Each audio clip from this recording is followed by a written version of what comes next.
Are you considering moving in with your children as you age? Did you know this seemingly innocent decision could cost you your financial independence, your mental health, and even destroy your most cherished family relationships forever? I made this devastating mistake at 71 years old, and the consequences haunt me every single day. In this video, I'll reveal the shocking truth about why moving in with your adult children after 70 is one of the most dangerous decisions you can make, and how you can protect yourself from the nightmare I'm living right now. Let me tell you about Frank. At 73, Frank was a proud, independent widower who owned his own home in Vermont. When his daughter Jennifer suggested he sell his house and move in with her family in Michigan, it seemed like the perfect solution. "Dad, we'll save money. You'll be closer to the grandkids, and we can take care of you as you age," she promised.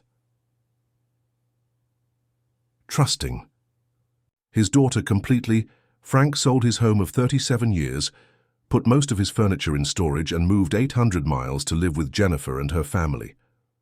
Within 6 months, Frank's $220,000 from his home sale had mysteriously dwindled to almost nothing.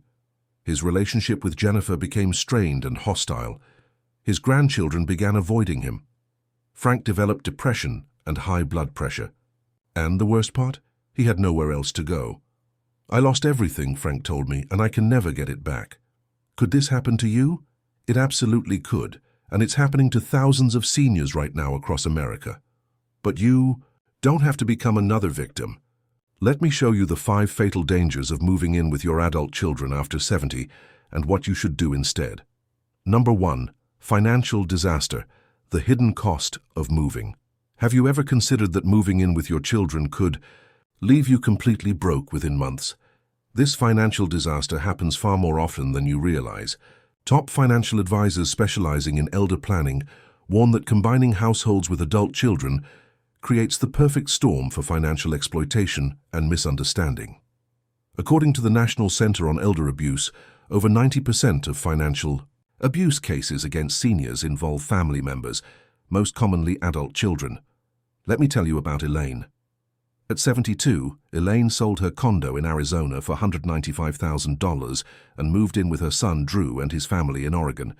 Drew convinced Elaine to put her house proceeds into a joint account to help with household expenses. Within 8 months, Drew had borrowed nearly $60,000 for his struggling business, home renovations, and a new SUV. When Elaine questioned where her money went, Drew became defensive and reminded her that she was lucky to have a roof over her head. By the time Elaine realized what was happening, her life savings were gone, and she had no legal recourse because she had willingly put her money in a joint account. Do you think this could never happen to you? Think again. Even with the most loving families, financial boundaries become blurred when living together. Are you paying rent or contributing to the mortgage? Who pays for groceries, utilities, or home repairs? What happens when your grandchild needs college tuition? The pressure to contribute financially will be relentless. Here's what you must do instead. Maintain completely separate finances, even if you live nearby. Never ever combine bank accounts with adult children, regardless of how much you trust them. Instead, consider living independently in a smaller home or apartment close to family. If you need care assistance, hire professional help rather than relying exclusively on family.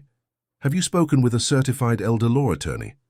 Do this immediately to create legal protections for your assets before making any major living decisions.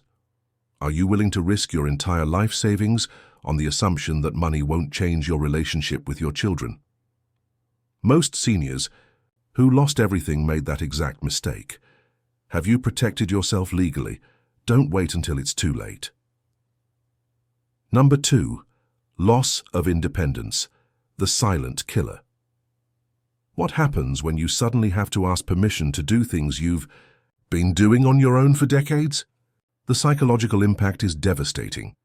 Gerontologists and aging experts have documented that sudden loss of independence in seniors leads to dramatic health declines.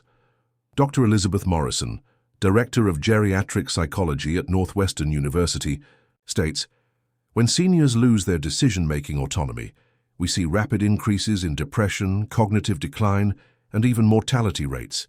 The effect is comparable to severe physical illness." Consider what happened to Victor. At 75, Victor had been living alone since his wife passed away 3 years earlier. His daughter Samantha worried about him and convinced him to move into her basement apartment. Within weeks, Victor realized this wasn't really his home. He needed to check before having visitors. His grandchildren barged in without knocking. He couldn't cook when he wanted because it disturbed the family's schedule. He needed to ask for rides to see friends. Samantha monitored his medication, his food choices, and even his TV watching habits for his own good. Within 4 months, Victor's spark was gone. This formerly active, engaged man became withdrawn and stopped calling his friends.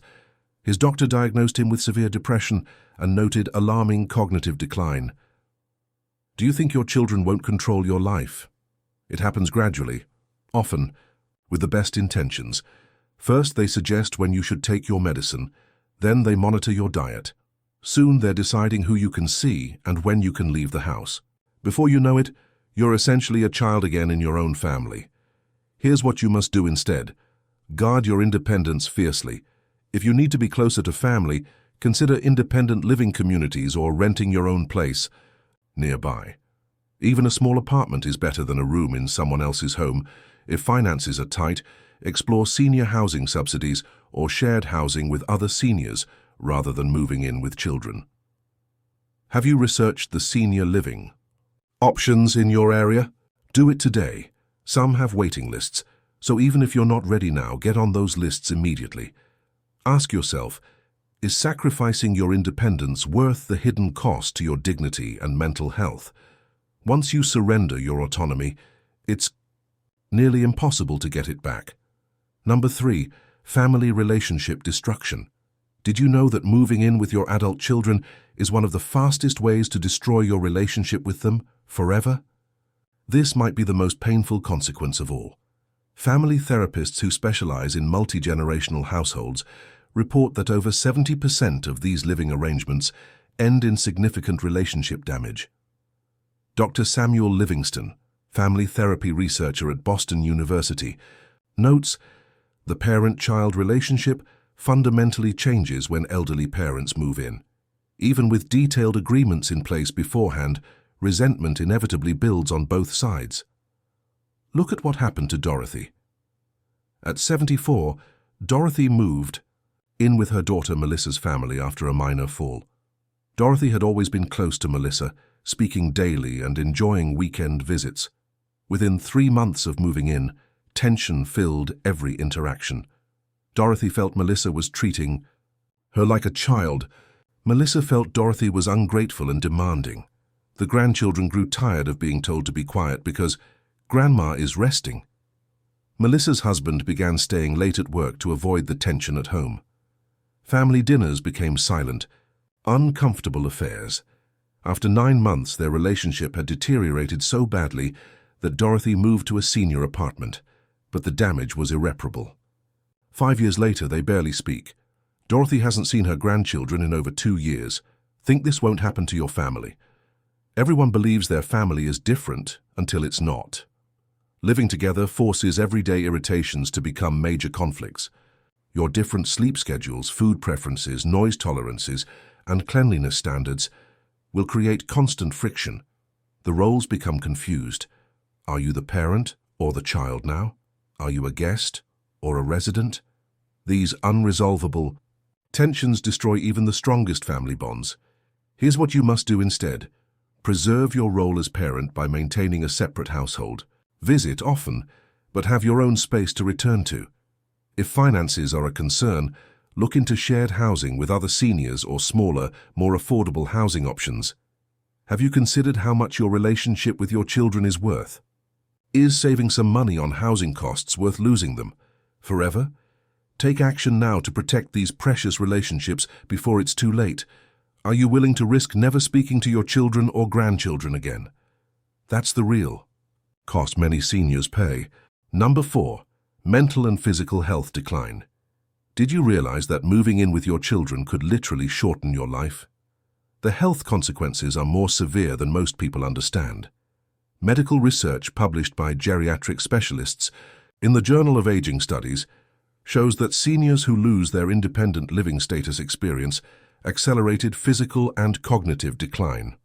Dr. Michael Fenster, Chief of Geriatric Medicine at Mayo Clinic, states, "When elderly adults move into their children's homes, we typically see dramatically increased rates of depression, anxiety, sleep disorders, and even accelerated progression of conditions like dementia and heart disease."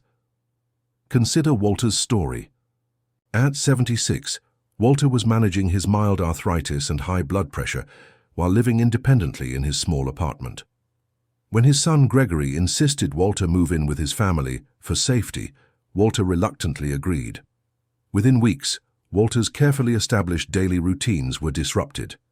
He couldn't take his morning walk because no one was available to accompany him. His sleep was disturbed by the family's different schedules. Mealtimes were irregular, affecting his medication schedule. The constant noise and activity overwhelmed him. Within 6 months, Walter's blood pressure was dangerously high, despite increased medication. He developed anxiety attacks and insomnia. His arthritis pain worsened from lack of regular exercise. Eventually, Walter was hospitalized with a minor stroke that his doctor directly attributed to stress and poor health management. Are you thinking this couldn't happen to you? It happens to thousands of seniors every year. Moving into someone else's home, even a loving child's, disrupts the careful routines that keep you healthy. Your self-care regimens get interrupted. Your doctors often change when you relocate. The stress of adapting to a new environment takes a physical toll. Here's what you must do instead. Protect your health by maintaining control over your daily schedule and environment. If you need assistance, consider in-home help services that come to your own residence. Research shows seniors who maintain their own households with appropriate support services stay healthier longer than those who move in with family. Have you spoken with your doctor about the health risks of giving up your independent living situation? Do it at your next appointment. Ask specifically about how such a move might impact your existing health conditions. Is saving your child some worry worth risking your own health and potentially becoming an even greater burden if your condition worsens? Protect your health by protecting your independence. Number 5. Legal vulnerability and elder abuse. Risk. Have you considered that moving in with your children dramatically increases your risk of experiencing elder abuse, even if your family has always been loving and respectful?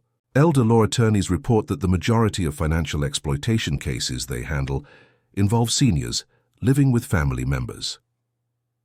According to the American Bar Association's Commission on Law and Aging, seniors who live with family members are nearly 3 times more likely to experience some form of elder abuse than those who live independently. Take Elizabeth's situation.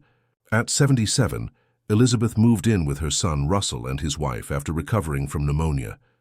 Elizabeth had always been close to Russell and trusted him completely. She added him to her bank accounts in case something happens to me. She signed a power of attorney document that Russell's friend, not an elder law specialist, prepared. When Elizabeth disagreed with Russell about selling her valuable antique collection, she discovered Russell had already sold several pieces, claiming it was for her own good to simplify her life. When Elizabeth wanted to move out, she learned that Russell had remortgaged her paid-off home that she had transferred to him, making it impossible for her to reclaim it. With no financial resources left, Elizabeth became trapped in an increasingly controlling environment, afraid to speak up for fear of homelessness. Think this level of betrayal couldn't happen in your family. Unfortunately, elder law attorneys see cases like this every day. The combination of close proximity, financial pressure, caregiver stress, and unclear boundaries creates the perfect environment for exploitation and abuse, often beginning with small boundary violations that gradually escalate. Here's what you must do instead. Maintain your legal autonomy at all costs. Never add children to your bank accounts or property deeds, regardless of convenience. Work only with elder law specialists to create proper legal protections. Consider a care contract that clearly outlines any financial arrangements if your children provide care services.